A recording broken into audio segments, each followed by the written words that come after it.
how to connect your phone to Netflix games on TV.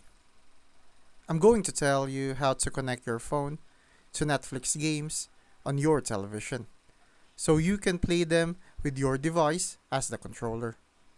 First, make sure your smart TV or streaming device has the Netflix app updated to the latest version.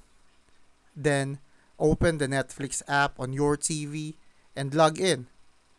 Navigate to the Games tab and you'll see a list of available titles that support phone control.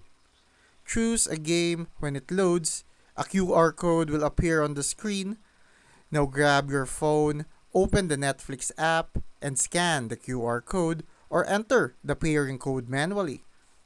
Your phone will instantly connect and act as a game controller. No separate download needed. Both your phone and TV must be on the same Wi-Fi network for it to work smoothly. Once connected, just tap and swipe to play.